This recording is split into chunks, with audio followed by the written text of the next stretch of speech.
In real estate today, interest rates are low, but house prices are extremely high. We have Debbie Bloyd with us now, the owner of DLB Mortgage Services, with her tips for millennials and other first-time home buyers. Debbie, let's get right down to it. The average purchase loan is around $400,000.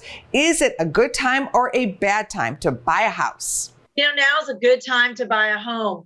It's going to be more expensive as the year wears on. Interest rates are lower now than they will be at the end of the year, and you're going to get more house for the money when the interest rate you're paying is low. So you're going to want to buy sooner rather than later. Well, home buyers are showing up with cash to pay in full. That's hard to do for some first-time buyers.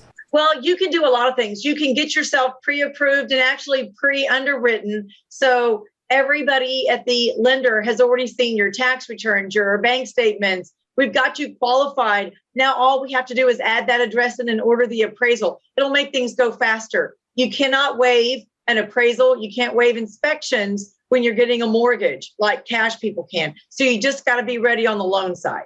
How do people avoid overspending on a house and becoming house poor? Sure. Well, as a lender, I'm not going to let you overspend what you give me to qualify you. So I can only go up to 45% of the available value that you have based on your pay stubs that you give me.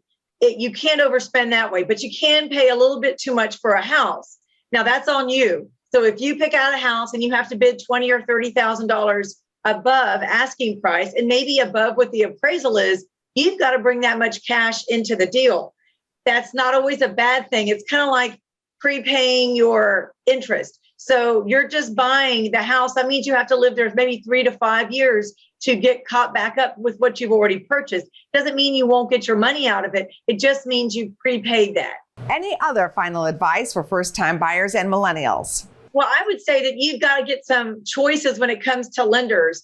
I'm a mortgage broker, and we have different programs than banks do. So if your parents are helping you, maybe they are big bank people, but banks don't have all the available 100% FHA programs that we do, the low money down programs, waiving mortgage insurance like brokers do. So I would ask around and make sure you're working with a broker. Thanks so much, Debbie. Thank you. Go to businessfirstam.com for where to see our show on TV.